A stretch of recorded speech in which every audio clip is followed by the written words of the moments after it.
games can be all shapes and sizes, and it can sometimes be difficult to find board games that are fun for your kids and also for us adults.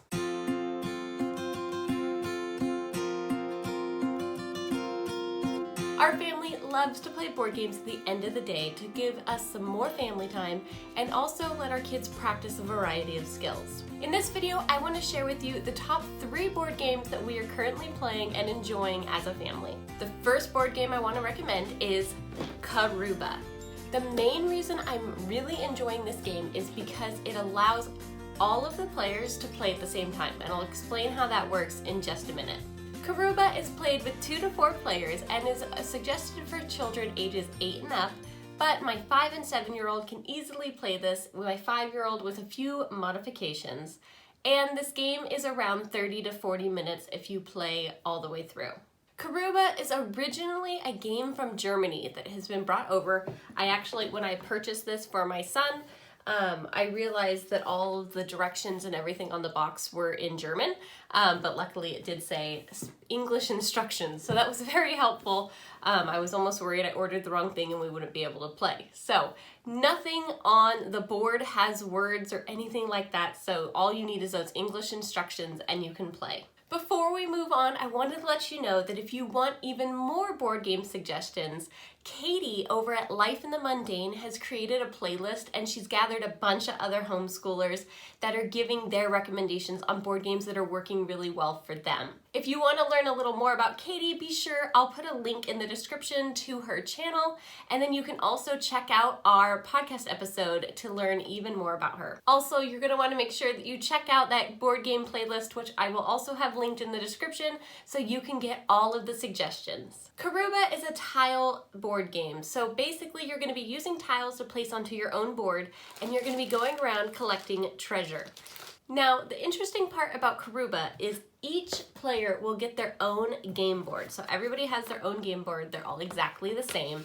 And you start out each game by placing a treasure hunter and a lost hidden temple somewhere on the board. And then basically you're all going to be trying to get your treasure hunter to the lost temple. You're going to be using various little tile pieces that you can place right onto your board. And then you place the different pieces in the various squares. Now, I really enjoyed this game because one person is going to be the tile caller. So they pick out a tile and they have a number in the corner. So every other player has the same exact number 2 tile with the same exact path. And so everybody's going to place it somewhere on their board. Not everybody has to place the tile on the same spot. So this is where strategy comes in, where you might want to put your tile somewhere else. And so everybody's paths are going to start looking different as everybody's making choices. So again, one person draws, says the number, and then everybody can immediately find their number and start placing their tiles. So there's not a whole lot of having to wait your turn, which is really, really great for those younger kiddos. Because then they don't have to wait so long to get to do something. The biggest con to this game is that you have everybody needs their own tile board, and then you also need all of your tile pieces. So they have to be sitting to easily find your pieces when it's called. You want them all kind of sitting out. So it can take up a lot of space. If you have 4 people playing, you need a really big table. But if you have a giant table, that works perfectly. Otherwise, you could stack them, so at least you kind of know they're in order and you can do it that way and maybe not need to take up so much space. But really that's kind of the biggest con I have right now. My biggest pro is that everybody can play at once, and my second biggest pro, which not everybody talks about on these board game reviews, but everything fits in the box. It's so cool, and they even gave you these little baggies. Because they all came out, you had to punch out all of the tiles and whatnot. But they even gave you the bags so that each player, so this would be one player, this is another player, and it all fits in here with extra space. And sometimes there's some board games where you get them and then you try to put them in the back and they just don't fit as well as you would like. So that was really fun for me to find out.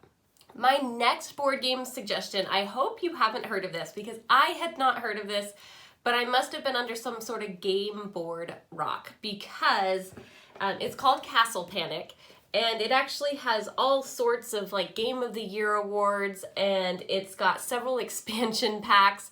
So I don't know where I have been, but this has been really fun and my sons are really enjoying it. And I'm really liking how it's a different type of play setup than a typical board game. So Castle Panic is for 1 to 6 players and is recommended for ages 10 and up.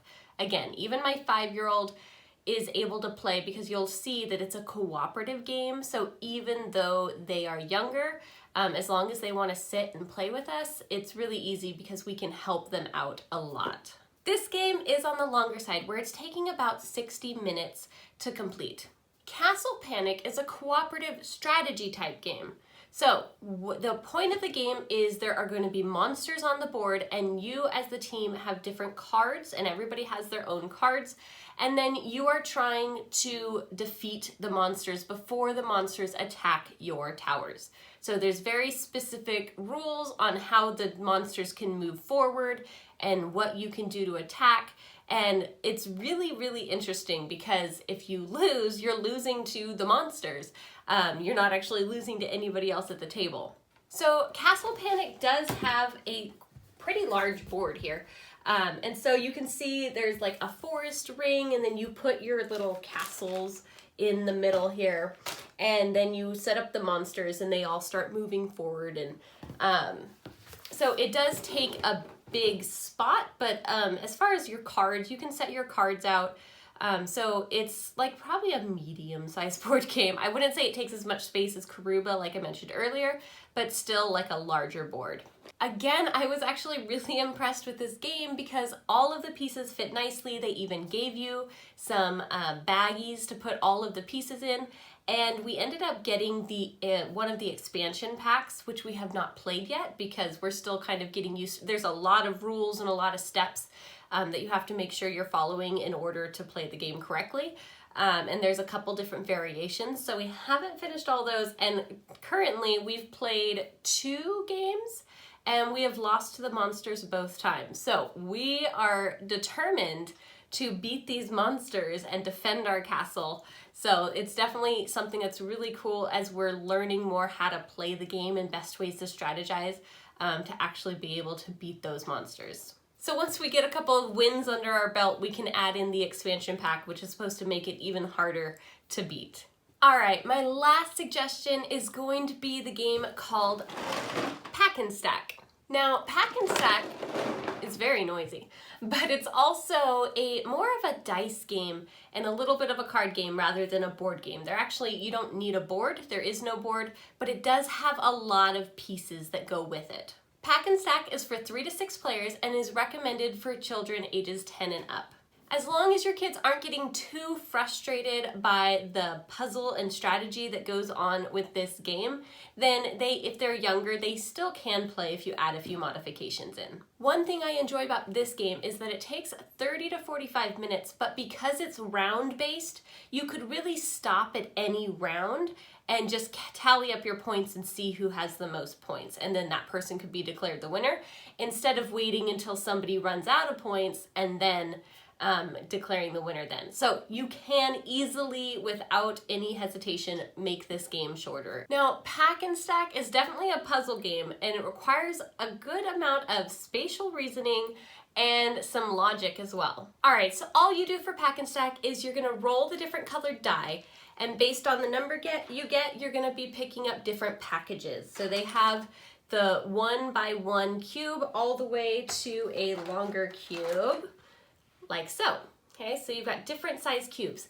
And then what you're gonna do with those, depending on what you roll, you get different packages. And then you're gonna put these packages into your truck. So in order to get a truck, trucks are laid out, people draw cards, and you have to quickly pick a truck that you think will fit your package. So you have to pick a truck that allows you, based on the number here, you can stack 2 high, so it's even 3-dimensional, which is really interesting. So in this, it's kind of in the shape, oh, it's like a cross. And so you're gonna go ahead and you can place your package, so depending on your piece, this piece would fit here, and then you would have to have some 2 side pieces, and then you could build it up. But some only let you build it up 1 high, some let you build it up 4 high, and so you really have to pick the best package based on whatever you rolled. Again, I do notice with the younger kiddos, this is a really hard concept, but it's still fun for them to play and get the practice in.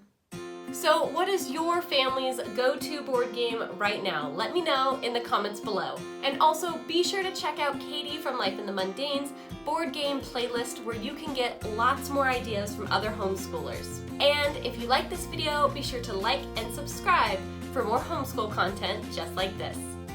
See you next time.